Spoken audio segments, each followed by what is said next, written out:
Modern Bible, ya, IMB. Pasalnya yang ke-7 ayat 15, demikianlah firman Tuhan. Namun berhati-hatilah terhadap nabi-nabi palsu yang datang kepadamu. Mereka berpakaian seperti bulu domba, padahal di dalam mereka adalah serigala yang buas. Ayat 16, dari buahnya lah kamu akan mengenal mereka. Pernahkah orang memetik buah anggur dari semak duri, atau buah ara dari pohon berduri? Jadi setiap pohon yang baik menghasilkan buah yang baik, tetapi pohon yang buruk menghasilkan buah yang buruk. Pohon yang baik tidak mungkin menghasilkan buah yang buruk. Demikian pula pohon yang buruk tidak mungkin menghasilkan buah yang baik. Setiap pohon yang tidak menghasilkan buah yang baik, ia ditebang dan dibuang ke dalam api. Jadi dari buahnya lah kamu akan mengenal mereka. Bukan setiap orang yang berkata kepadaku, Tuhan, Tuhan, aku akan masuk ke dalam kerajaan surga, melainkan ia yang melakukan kehendak Bapakku yang di sorga. Pada hari ini banyak orang akan berkata kepadaku, Tuhan, Tuhan, bukankah dalam namamu kami telah bernubuat, dan dalam namamu kami telah mengusir roh-roh jahat, dan dalam namamu kami telah melakukan banyak mujizat? Pada waktu itu aku akan mengatakan kepada mereka, aku tidak mengenal kamu, enyalah daripadaku hai kamu yang mengerjakan kejahatan. Amin, saudara. Jadi sampai ayat itu saja kita baca, Bapak Ibu yang dikasihi Tuhan. Nats bacaan kita ini di dalam Matius pasalnya yang ke-7 memberikan kita gambaran bagaimana kita hidup di tengah-tengah dunia saat ini, saudara. Semua keadaannya terbuka.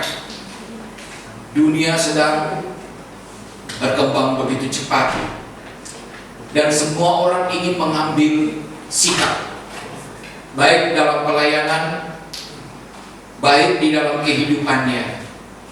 Kemudian apakah di dalam pelayanan menjadi suatu kewajiban buat dia? Karena sebagai insan kita mesti memiliki suatu konsep keagamaan. Agama tanpa etika menimbulkan kefasikan.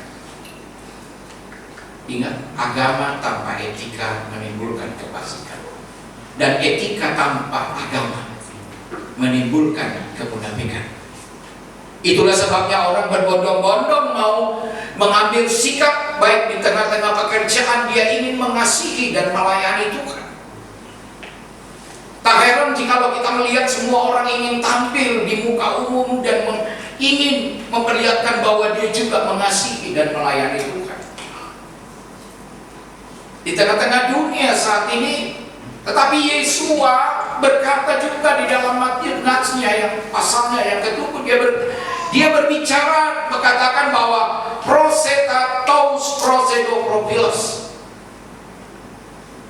artinya bahwa waspadalah terhadap nabi-nabi palsu. Jadi saudara yang dikasihi Tuhan, semua orang mau kena kewajiban kepada Tuhan. Tetapi sekali lagi Yesua berkata, walaupun dunia dengan begitu, walaupun dunia dengan maju dan gemerlapan, walaupun semua orang mengambil bagian di dalam pekerjaan Tuhan, dan itu tuntutan yang harus kita lakukan karena kita punya Tuhan. Tetapi di tengah-tengah itu Yesua berpesan, waspadalah terhadap nabi palsu atau pengajar-pengajar sesat. Nah, kita sebagai umat-umat Tuhan dikatakan waspadalah terhadap nabi palsu yang datang kepadamu dengan menyamar seperti domba. Kalau kita semua adalah domba-dombanya Elohim, maka kita semua saling berinteraksi satu dengan yang lain, saudara. Dan kemudian ketika ada orang yang masuk, kita tidak tahu karena dia juga manusia. Tidak mungkin kita menghakimi satu dengan yang lain. Tidak mungkin kita menghakimi orang lain dengan konsep itu. Tetapi Yesus sekali lagi berpesan, waspadalah terhadap nabi-nabi palsu yang menyamar seperti domba. Sesungguhnya mereka adalah serigala yang buas. Jadi saudara yang dikasih, TH adalah satu peringatan kepada kita bahwa sebagai orang Kristen dimanapun berada, tidak di jemaat ini, tidak di organisasi manapun, kita sebagai anak-anak Tuhan harus waspada, saudara. Karena dengan kewaspadaan itu, kita memiliki sikap bahwa kita orang yang beriman dan tahu kebenaran. Ya, itu yang dikatakan di situ. Tuhan berkata waspadalah terhadap itu. Dikatakan ayat selanjutnya bahwa dari segi ini kita mesti melihat sesuatu, bahwa bagaimana sesungguhnya di tengah-tengah umat-umat Tuhan, konsep apakah yang kita harus pakai di dalam melayani Tuhan. Kalau orang yang rendah hati di dalam melayani Tuhan, sering ada pengoreksian diri. Apakah betul Tuhan memakai saya? Banyak karena kita banyak uang, pengusaha besar karena melaksanakan kewajibannya di dalam konteks agama, dia tidak mengenal etika. Etika adalah pengajaran hubungan kita dengan Tuhan dan hubungan kita dengan sesama. Dan di dalam kitab-kitab rasuli sudah mengatur hubungan kita. Dalam 4 Injil adalah pengajaran tentang Kristus. Tetapi Injil Rasul berbicara tentang etika Kristen. Bagaimana hubungan kita dengan Tuhan, bagaimana hubungan kita dengan sesama. Itulah etos, artinya norma. Dan kita mesti belajar ketika itu saya katakan tadi, agama tanpa etika menghasilkan kemunafikan. Dan etika tanpa agama menghasilkan apa? Kefasikan. Ini kita mesti paham bahwa bagaimana kita menjadi orang Kristen di dalam kewaspadaan kita ini, bahwa kita mesti betul-betul melihat bahwa bagaimana konsep pekerjaan Tuhan. Kita buka dulu Yeremia 23, 21 dan 22. Silakan dibuka. Yeremia 23, Bapak Ibu, ya. Dikatakan Yeremia 23, 21, pentingnya kita waspada dan kita tahu kebenaran. Supaya ketika kita melayani Tuhan, kita harus siap terlebih dahulu secara batinia, saudara. Ya, jadi kita tidak tersesat. Apa yang harus kita melakukan? Dan selalu ada pengoreksian diri. Ya, buka Yeremia pasal 23 ayat 21 dan 22. 23 ayat 21. Ya.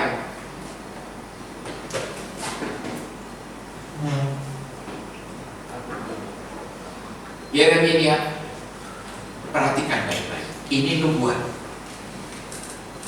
Yeremia ketika menjadi seorang nabi, bukan hanya satu nabi yang ada di Yerusalem, tetapi banyak nabi, puluhan nabi. Tetapi Tuhan berkata, aku hanya memakai hamba-Ku Yeremia. Makanya kadang-kadang ketika nabi kita sebagai hamba melihat sungguh-sungguh, aku tidak mengutus para nabi itu, tetapi mereka pergi. Aku tidak berfirman kepada mereka, tetapi mereka bernubuat. Banyak sekali yang kita lihat. Mungkin di tengah-tengah jemaat bisa melihat, oh dia bernubuat. Tetapi bagi mata rohani kita tahu di dalam kepastian janji Tuhan itu sudah genap. Ada amin. Dan kemudian kita ada 20, lanjutkan 20 berapa? 22. Namun jika mereka berdiri di dalam nasihatku dan membuat umatku mendengar firman, maka mereka membuat orang berbalik dari jalan yang jahat, juga dari kejahatan perbuatan-perbuatan. Banyak orang apatis akibat dari perbuatan para kita pelayan-pelayan Tuhan. Bukannya jemaat diberkati, tetapi mereka kabur dan mempertanyakan apakah betul itu pelayanan Tuhan. Saudara, kemudian bukan ayat 25. Ayat 25. Aku telah mendengar apa yang diucapkan para nabi. Mereka bernubuat palsu di dalam namaku, dengan mengatakan aku telah bermimpi. Banyak hal ini terjadi, saudara. Ketika ada seorang yang ingin menonjolkan diri bahwa dia merasa bahwa dia dipakai Tuhan. Oh, bukankah Tuhan berkata kepadaku begini. Padahal garis besar Tuhan berkata, semua kalian adalah umatku menjadi imamat raja. Kalau kita menjadi imamat, adakah orang yang meninggikan diri satu dengan yang lain? Tidak ada. Makanya saya memandang semua itu sama di hadirat Tuhan. Tidak ada yang membedakan, saudara. Kalau kau seorang dokter, profesor, lulusan teolog yang baik besar, saya katakan kita sama-sama merendahkan diri, diproses, dibentuk untuk mengasihi Tuhan. Tidak ada yang lebih hebat. Jadi saudara yang dikasihi Tuhan. Jadi kalau kita melihat kata bahwa dia merasa dipakai Tuhan, dia merasa hebat dan orang lain, saya katakan engkau adalah nabi palsu dan pengajar sesat. Ya. Kemudian 26. Sampai kapan hal ini ada di dalam hati para nabi yang menubuatkan dusta? Sesungguhnya mereka adalah para nabi yang berbohong dari hati mereka. Terus 27. Yang berencana membuat umatku melupakan namaku dengan mimpi-mimpi mereka. Mereka menceritakan seorang kepada sesama sebagai leluhur mereka yang telah melupakan namaku karena Baal. Kita bicara tentang nama Yahweh, banyak orang melupakan. Pribadi Yahweh, kemuliaan dan kekudusan, kesetiaan, kesabaran, kemurahan, kelemah lembutan harus dimiliki oleh Tuhan. Itulah nama, the name of Yahweh. Tidak ada panggilan lain. Itu sudah dikatakan di dalam teks yang benar. Akulah Yahweh. Katakan seperti itu. Jadi tidak ada. Jadi kalau kemudian ada sesembahan lain, itu adalah satu pengangkatan sesembahan yang tidak diingini oleh Tuhan. Baik, kita sampai 28. Nabi yang mendapat mimpi biarlah menceritakan mimpinya yang adanya pada firmanku. Biarlah ia menyampaikan firmanku dengan setia. Apakah sanggup otnya jerambi dengan gandum dan firman Yahweh? Saudara, luar biasa. Ya. Jadi Tuhan katakan orang yang duduk di dalam Tuhan, dia adalah duduk dalam dewan musyawarah Tuhan. Saudara. Orang yang duduk dalam dewan musyawarah Tuhan, itu dialah yang berhak memberitakan Injil Tuhan. Orang yang duduk dalam dewan musyawarah Tuhan, artinya orang yang sudah diajar oleh Roh Kudus. Ketika dia berserah, dia membaca firman-Nya, maka Roh Kudus akan mengajar tentang kebenaran, membukakan dia lembar demi lembar, sehingga dia mampu berbicara atas otoritas nama Tuhan. Bukan hanya kita berbicara otoritas kita sendiri atau kita mengkomplitkan suatu tentang khotbah yang fasih, tetapi kita berbicara atas nama the name of Yahweh dalam Yeshua. Kita mesti berbicara seperti itu. Jadi jangan pernah berkhotbah di luar daripada kehendak pikiran. Banyak kita berkhotbah hanya karena apa? Hanya banyak manusia yang mengalami persoalan, hanya banyak manusia yang mengalami masalah ekonomi, banyak manusia menjadi status sosial secara pribadi. Rame-rame kau berbicara status sosial dan mulai menceritakan tentang apa? Nalar-nalar pikiran manusia. Firman Tuhan tidak bisa dikompromikan. Kalau dia berkata ya atau tidak, maka kita tidak berkata ya, boleh berkata ya dan boleh berkata tidak, saudara. Tidak ada kompromi dalam begitu Tuhan. Inilah yang namanya ketika Yeshua datang, bukan saja menyelamatkan dunia, tetapi dia menghakimi. Artinya saudara dan saya harus berkata ya atau tidak. Ada amin? Itulah ciri-ciri Tuhan pakai semua orang. Jadi kalau ada orang merasa bahwa oh saya melihat mimpi, saya katakan pujilah roh. Dalam 1 Yohanes dikatakan pujilah setiap roh. Jadi kalau saudara saya mapan baca kitab suci, paham teolog yang benar, semua orang berkata kita tidak menghakimi, kita juga tidak melarang orang lain, tapi kita uji itu roh. Jangan menghakimi satu dengan yang lain. Tidak bisa.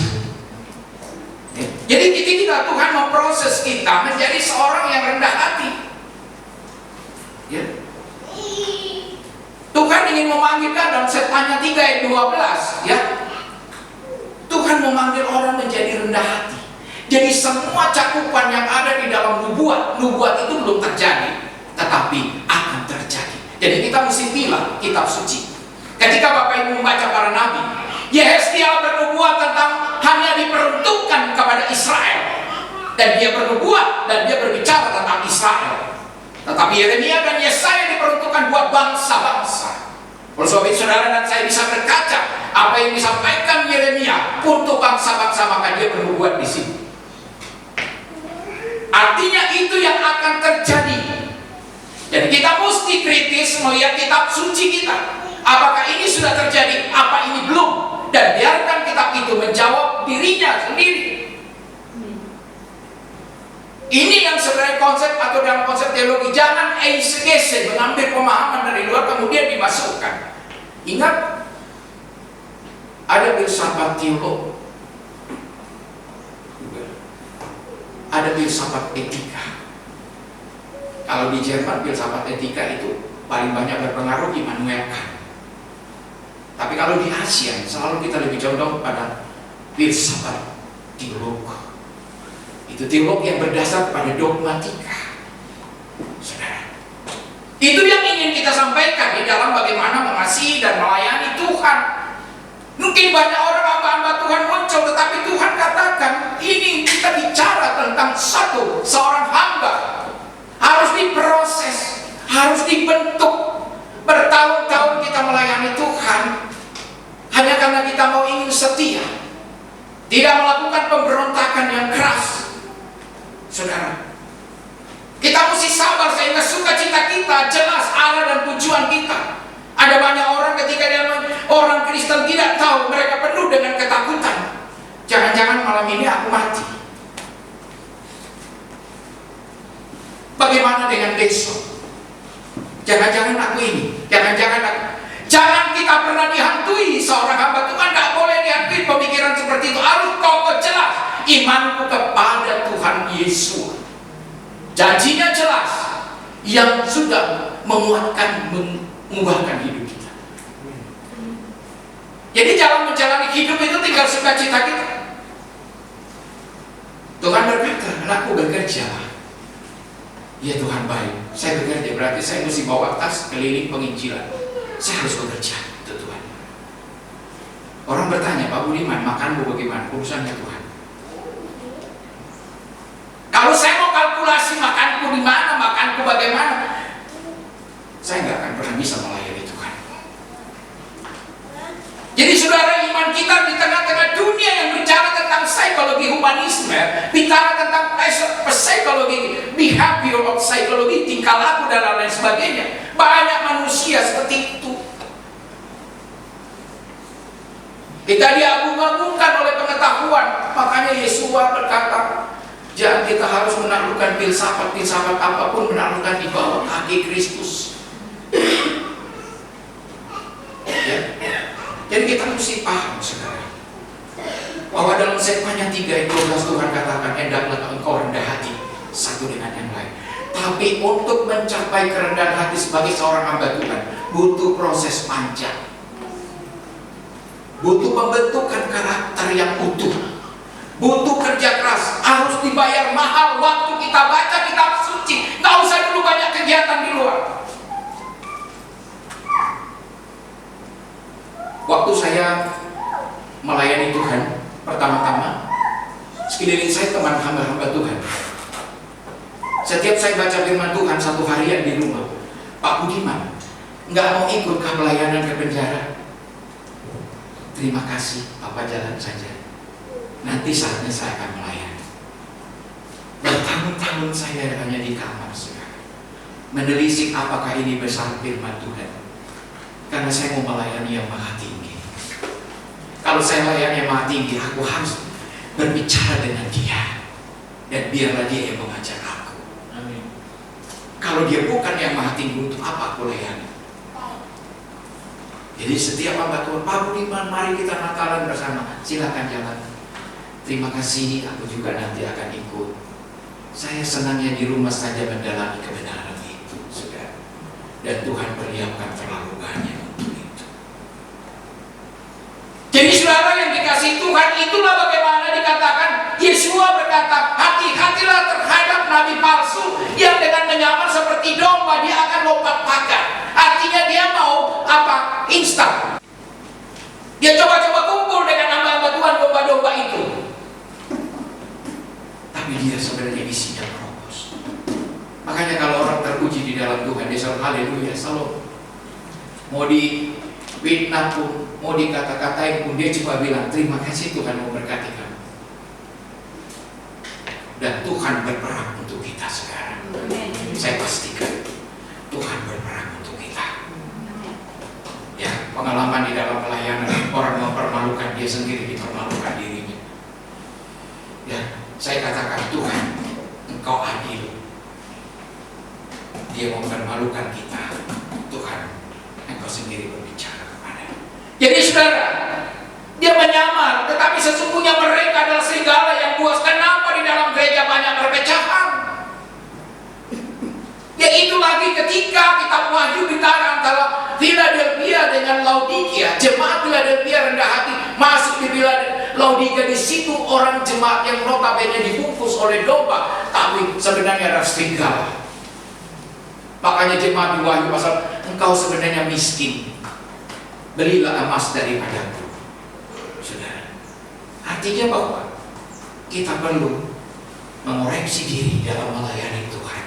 Jangan membuat gaduh dalam pekerjaan Tuhan, karena dia melayani yang maha tinggi. Kita nanti akan tertutup, saudara. Itu yang Tuhan katakan. Dan banyak orang di sana muncul, orang awam muncul, memberi nasihat dengan firman Tuhan. Kadang-kadang kita bingung.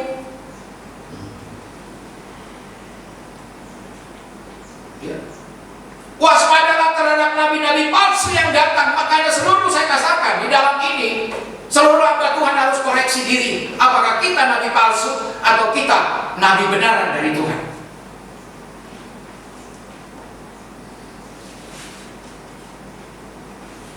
Kemudian syarat-syarat Tuhan Yesua, anak murid-murid Yesua berkata, Tuhan bagaimanalah kita membedakannya? Kita berangkat ke step berikut ayat 16. Dari buahnya lah kamu akan mengenal mereka. Dapatkah orang memetik buah anggur dari semak duri atau buah ara dari rumput duri? Saudara, pentingnya makanya saya generasi sekarang, saya selalu bilang, katakan, mulailah sekarang kamu membangun rumah tanggamu. Ya, kalau memang dari orang tua, katakan di situ dan percayalah kepada Yesus, dan kau bangun rumah tanggamu dengan baik, sehingga nanti engkau akan berbuah. Kalau pohonnya itu baik, maka buahnya juga baik. Amin. Iya.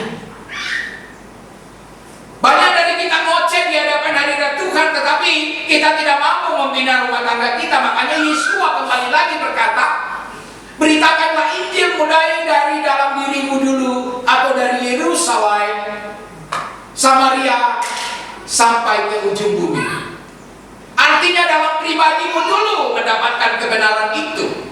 Kemudian kita bisa menjadi contoh buat istri anak-anak kita, kemudian buat keluarga kita, kemudian buat orang lain, sehingga kita otomatis diakui oleh Tuhan dan setan gemetar.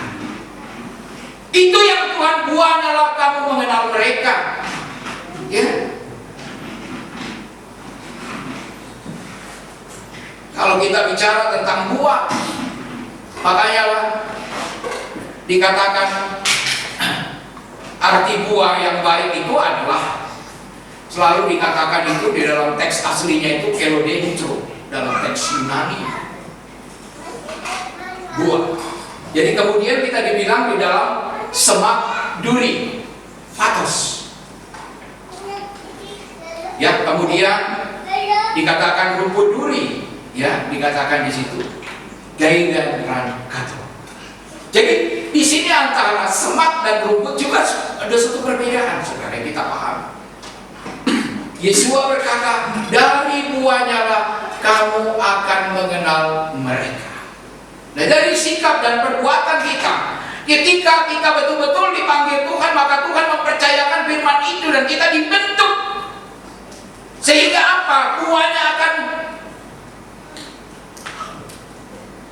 kelihatan dalam hidup kita, saudara. Dia berbuah. Sikap buah itu adalah sikap perbuatan kita sendiri, dan ketika kita memberitakan firman Tuhan, orang-orang bisa melihat contoh dan juga dia bertobat menjadi buah-buah yang baik. Ini yang harusnya kita pegang. Jangan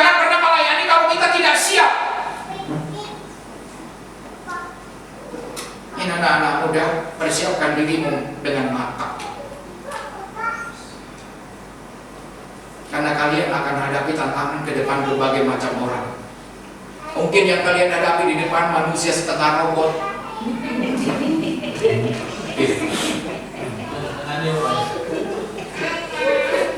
Manusia yang gila waktu untuk bekerja tidak ada lagi. Orang sekarang, saya bisa merasakan bahwa waktu saya di dalam kamar hampir 4 tahun, saya butuh 12 jam sehari untuk membaca kitab suci. Saya tidak pernah keluar rumah hampir 4 tahun, saudara. Saya di dalam kamar minum air putih saja. Baru saya berpikir begini, rupanya Tuhan hanya aku ingin dibentuk menjadi seorang pelayan. Aku harus membutuhkan waktu khusus sendiri. Baca firman Tuhan, Kejadian sampai Wahyu, harus kita bolak-balik. Baru kita mengerti kehendak Tuhan. Bahkan kita tanya, Tuhan, apakah Engkau memakai aku? Saya bergumul hampir 4 bulan. Satu kata keluar dari Yesaya 41. Anakku, bukan kamu yang memilih aku, tapi aku memilih kamu. Pergilah. Aku meneguhkan dan menetapkan kamu, dan kamu akan berhasil. Aku menggantungkanmu, membawa engkau kebenaran. Tetapi sebagai manusia tidak cukup. Saya katakan, Tuhan, apa betul kau pakai saya? Terakhir waktu kursi saya lompat ke belakang dengan sendirinya, saya bangkit dari kursi. Tuhan katakan, dia kasih lagi ayat 15-16 Yohanes. Dia katakan, pergilah anakku, aku memilih kau dan tidak menolak. Pergilah, hasilkan buah-buah pertobatanmu. Tak selesai. 2 ayat inilah Tuhan berikan jawaban ini, saudara. Terakhir dari hati saya keluar. Saya nggak tahu suaranya besar, tapi dari mana muncul itu suara? Saya cari-cari, pintu tertutup, jendela tertutup, kain hordeng tertutup di kamar. Suara ini kok besar banget?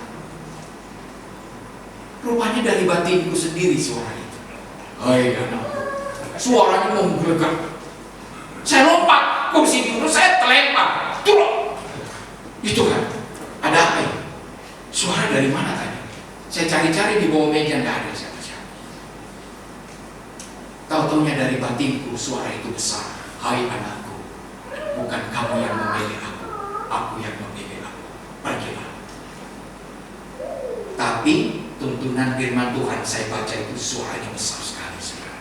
Pas mata saya menunggu ke ayat itu, suara itu besar sekali. Saya lompat, saya ketakutan. Saya bilang, siapa itu? Jadi di sini kita mesti meyakinkan diri kita, apa kita bisa dipakai Tuhan. Kalau saya mau flashback, mungkin saya bisa nangis, saudara. Tapi bagiku diam itu dengan tidak menangis, sesungguhnya saya menangis. Tapi ketika saya menangis, sesungguhnya saya tidak menangis. Itulah seorang hamba Tuhan. Jadi saudara, kita tidak perlu takut. Kalau saya mesti pelayanan iman, tidak. Hari biasa saya bawa tas, kasih masuk Alkitab, jalan di Menteng, beli nasi 10 bungkus. Saya bawa 10 bungkus jalan sambil pikul tas. Saya berbicara kepada orang-orang yang susah di bawah terminal. Kamu kenapa?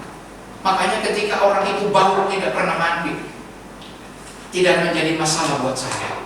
Karena bukan bau harumnya atau tidaknya, tapi jiwanya yang saya kasih. Makanya ada satu pepatah berkata, jika engkau tidak bisa duduk dengan orang lain, berarti engkau ada masalah dalam dirimu. Amin. Iya. Jadi kalau kita tidak bisa duduk dengan siapapun, berarti kita ada masalah. Psikologi kita harus dibenahi.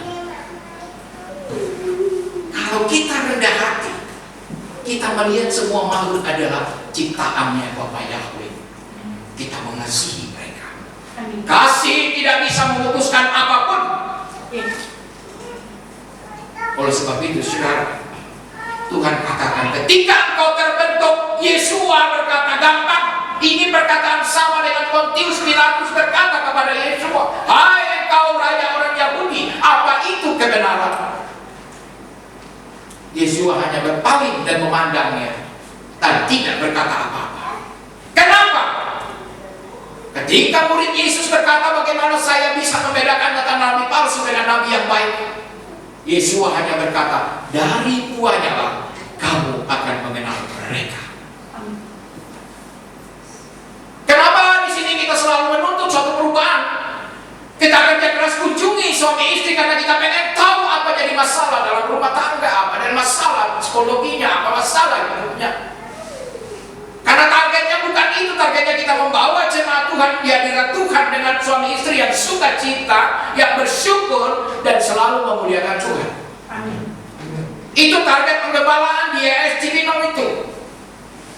Menuju kepada pertumbuhan rohani sehingga kita duduk bersama menjadi imamat yang rajani. Itu sebenarnya gembala bekerja keras.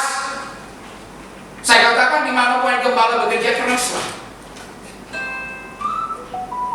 Karena upah kita tidaklah sia-sia. Jadi saudara, dari buahnya lah kamu mengenal mereka. Dapatkah orang memetik dari buah anggur? Kalau bapak kita menjadi masalah, pemabuk, pencuri, pemain perempuan, transfer spirit itu akan terjadi kepada anak-anak kita. Bapaknya perokok, anaknya juga ikut perokok. Bapaknya larang, dia bilang bapak juga merokok. Sama saja. Jadi konsep ini artinya satu contoh saja, contoh kecil, tapi itu bukan menjadi suatu perdebatan. Ya, bapaknya tukang mabuk, jangan salah, anaknya tukang mabuk. Jadi saudara, demikianlah setiap pohon yang baik menghasilkan buah yang baik. Kalau bapaknya mendidik anak-anaknya di dalam Tuhan, maka saya pastikan anak-anak itu juga akan baik dan berjalan dengan benar. Persoalannya kita di dalam gereja Tuhan, banyak orang tua tidak sadar, hanya melemparkan kepada gereja anak-anaknya, tetapi dia tidak mampu mendidiknya. Padahal ada rentetan daripada kehidupan spirit yang merupakan transfer spirit. Harus kita pahami itu, saudara. Demikianlah setiap pohon yang baik menghasilkan buah yang baik, sedang pohon yang tidak baik menghasilkan buah yang tidak baik. Jadi kita mesti, kalau pohon yang tidak baik tidak mungkin kita menghasilkan buah yang baik. Jadi saudara, di sini betul-betul kita mengoreksi diri. Jangan saya selalu saudara, saya memang di dalam senangnya adalah seorang Rasul Paulus yang besar. Saya mau standar itu dipakai sebagai seorang hamba Tuhan. Walaupun itu merugikan diri kita, tetapi itulah standar rohani yang dipakai Tuhan untuk orang-orang di zaman kita. Bahwa seorang hamba Tuhan harus betul-betul memahami dulu. Jangan pernah pelayanan sebelum engkau paham maksud hati Tuhan buat kita. Jangan. Didik anak-anak kita dengan baik, dengan konsistensi yang tinggi. Didik semua, istri, anak-anak harus mengenal suatu kebenaran, sehingga kita melengkapi apa yang dimaksud dengan kebenaran firman Tuhan dalam Bible yang kita kasihi dan cintai dan percayai. Dan ketika kita merasa bahwa firman Tuhan itu hidup mengatur hidup saya, maka kita punya visi yang besar, membawa setiap orang kepada Tuhan, saudara. Makanya selalu saya katakan bahwa di jemaat DSP yang memang kecil, tetapi ketika hal-hal yang tidak sangat sulit untuk masuk di dalam ruang lingkup itu, karena kita dijaga oleh Tuhan, dipersatukan oleh kasih Tuhan. Tetapi manakala saudara dan saya rendah hati, tidak punya pikiran lain-lain, ketulusan dan kejujuran mengawal aku, kata Daud, maka saudara dan saya pasti berpelukan, kita akan bergandeng tangan mengasihi Tuhan. Percayalah. Amin. Saya sangat percaya kebenaran itu. Tidak mungkin pohon yang baik itu menghasilkan buah yang tidak baik, ataupun pohon yang tidak baik menghasilkan buah yang baik. Tidak mungkin. Alkitab sudah mengatakan demikian. Oleh sebab itu ketika kita bertobat, kita putuskan semua kutub-kutub, kita mulai masuk dalam dunia yang baru. Makanya generasi yang baru harus memahami ini. Hai anak-anak muda yang mempunyai pasangan, yang akan memiliki pasangan di kemudian hari, bersiaplah. Jangan nanti anak-anakmu juga tidak berbuah di kemudian hari. Perhatikan baik-baik. Dan itu terukir di buku kehidupannya Bapa Yahweh. Saudara, mesti kita pahami sungguh-sungguh. Tidak usah kita berdebat menganggap diri hebat kiri kanan. Lalu kalau kita bicara tentang filsafat, saya katakan filsafat itu banyak sekali. Orang mau supaya dia dianggap hebat, supaya dianggap pintar, tapi tidak akan pernah menyelesaikan masalah yang ada dalam dunia ini. Pernahkah orang mampu menyelesaikan masalah-masalah spiritual yang mengganggu jiwanya? Siapa yang bisa menyelesaikan itu? Ya. Pernahkah ada orang bisa menyelesaikan ketika dia disantet? Pernahkah ada sesuatu yang dapat diselesaikan ketika kita mengalami sakit luar biasa? Pernahkah ada orang menyelesaikan? Pernahkah sesuatu dapat diselesaikan dengan kekuatan sendiri ketika menghadapi jiwa dan psikologi yang rusak? Tak bisa. Hanya Tuhan Yesus yang mampu mengubahkan itu, saudara. Oleh sebab itu kita kembali lagi. Yesus berkata-kata ini bukan. Itulah sebabnya dalam kitab Injil saya katakan adalah pengajarannya Yeshua. Tetapi surat-surat Rasul itu adalah etika. Bagaimana saudara dan saya mengerti apa yang dikatakan Yesus kepada umatnya. Jadi surat ini saling melengkapi. Ketika kita bicara pengkhotbah, dia menyadarkan tentang kehidupan yang sia-sia. Ketika kita berbicara Amsal, maka dia berbicara tentang hikmat. Jadi jelas bahwa kitab suci kita ini dikanonisasi sekarang. Matius menulis ini dalam kata word by word itu dalam teks Ibrani. Tetapi sesudah itu diterjemahkan dalam teks Yunani. Sekarang itu bahasa sehari-hari dari seorang Matius yang menulis surat itu, dan juga mengambil dari petunjuk Markus, petunjuk Lukas. Itulah sebabnya kitab Lukas itu paling sempurna dan banyak karena lengkap.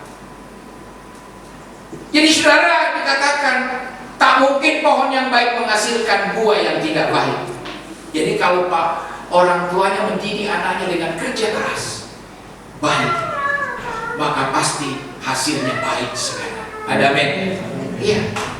Tapi kalau orang tuanya tidak mendidik dia, pasti dia akan mengasah masalah. Ya, jadi kita mesti baik-baik. Kalau anak-anak yang sudah sadar, maka bentuklah keluargamu sendiri, bentuk anak-anakmu di kemudian hari, sehingga anak-anakmu itu memuliakan nama Tuhan. Karena kita diperhadapkan di kemudian hari dengan dunia yang sudah tua ini. Kita diperhadapkan antara orang yang di dalam Tuhan dengan orang yang di luar Tuhan. Itu pilihan. Ya. Setiap pohon yang tidak menghasilkan buah yang baik pasti ditebang, dibuang dalam api. Banyak kita pengajar-pengajar yang sehingga kita semua ada banyak ini terancam dibuang ke dalam api, saudara. Ketika perkataan-perkataan kita bukan memperkatakan satu kebenaran, maka kita semua terancam untuk dibuang dan dipotong, saudara. Sehingga ayat 21 kembali lagi menegaskan Yeshua, bukan setiap orang yang berseru kepadaku di zaman sekarang. Kalau saya berbicara, kau harus ke gereja. Oh tidak Pak Pendeta, kita kan selalu rajin, kita bahkan ambil pelayanan di gereja. Semua berseru atas nama Tuhan. Ya. Tuhan akan masuk ke dalam kerajaan surga. Bukan setiap orang yang berseru kepadaku, Tuhan, Tuhan, masuk ke dalam kerajaan surga. Melainkan dia yang melakukan kehendak Bapa. Saudara dan saya tidak bisa melakukan kehendak Bapa di surga melalui instan, pengajaran yang instan, melalui menjadi seorang pendeta yang instan, melalui seorang pelayan yang instan. Tetapi Anda butuh diproses. Sehingga ketika saudara melayani Tuhan, saudara ada berada di dalam kerajaan surga, sukacita, damai sejahtera mengawal saudara dan saya. Kan itu yang penting.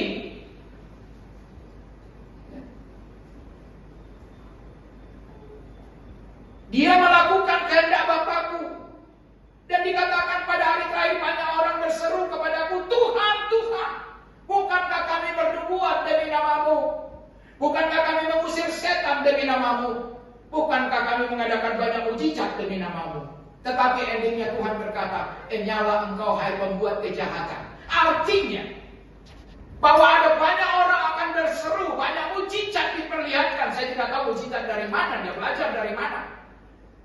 Tetapi yang satu yang pasti, ketika Tuhan memberikan karunia kesembuhan, dia tidak pernah menariknya kembali. Dan itu dipergunakan oleh banyak orang demi namamu juga. Tetapi Tuhan katakan, aku tidak mengenal engkau. Inilah orang-orang yang tidak pernah dibentuk oleh kebenaran, tetapi dia mau mengajar. Hati-hati.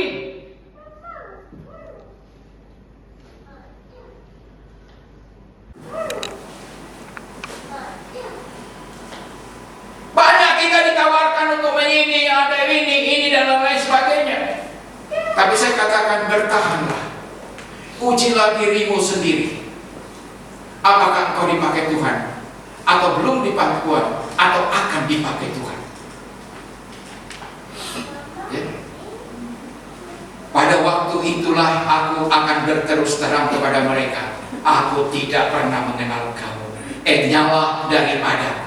Banyak kita melakukan pelayanan-pelayanan supaya dilihat orang saya mau melayani di penjara, supaya dilihat orang saya mau melayani di sosial, diekspos sedemikian rupa, supaya kita melayani, saya mau melayani ini. Tetapi saudara, apa yang Tuhan katakan? Nyala engkau hai pembuat kejahatan, karena engkau hanya menipu orang-orang saja. Hendaklah kita terpanggil sungguh-sungguh ketika kita melayani di penjara. Hendaklah kita terpanggil sungguh-sungguh ketika melayani di panti sosial atau dimanapun, atau di jalan raya. Itu yang Tuhan katakan, bahwa di dalam attitude kita ketika kita melayani, yang pertama muncul di dalam kita, Yesua berkata, maka maskullah hatinya. Hati kita melihat orang dulu, baru kita melayani mereka. Hati kita dengan kasih, bahwa kasih Kristus itulah yang terdalam, sehingga kita mampu melayani mereka. Jika orang lain kita lihat bahwa kehidupannya terpenjara, Yesaya 61 ayat 1 dan 2, Yahweh sudah mengurapi aku. Oleh sebab itu, aku datang untuk membebaskan orang terpenjara. Kita mulai menginjili orang-orang terpenjara di dalam kegelapan, terpenjara karena ketidaktahuan tentang Tuhan, terpenjara dalam sikap. Kita mesti sampaikan kebenaran kepada mereka. Saudara, haleluya. Itu yang Tuhan inginkan buat kita. Karena kita sudah berbuah. Tuhan perintahkan amanah agung. Matius 28 ayat 19 sampai 20. Pergilah, beritakanlah Injil, ajarkanlah apa yang kuperintahkan kepadamu. Ini menjadi beban bagi seorang yang diurapi, seorang yang dipakai Tuhan. Ketika dia tidak pernah jalan penginjilan, Yesaya berkata, hatiku, rohku seperti dibakar. Roh itu membuat aku tidak bisa tidur. Roh itu membuat aku tidak tenang, karena aku tidak menyampaikan firman kepada bangsa Israel. Jadi roh kita harus gelisah ketika melihat orang yang mengalami, yang belum tahu tentang kebenaran, yang belum tahu tentang Yesua HaMashiach atau Yesus Kristus. Itu yang Tuhan inginkan buat kita sekarang. Supaya apa? Kita berjalan, kita minta pertolongan Tuhan untuk supaya kemuliaan Tuhan boleh dinyatakan. Dan jangan, sehingga ketika kita rendah hati, kita tahu Tuhan kita ada, kita tidak pernah mencuri kemuliaan Tuhan. Kita tidak mengklaim diri kita bahwa kita hebat. Kita tidak mengklaim diri kita bahwa kita seorang ahli teolog. Kita tidak mengklaim diri kita bahwa saya seorang hamba Tuhan.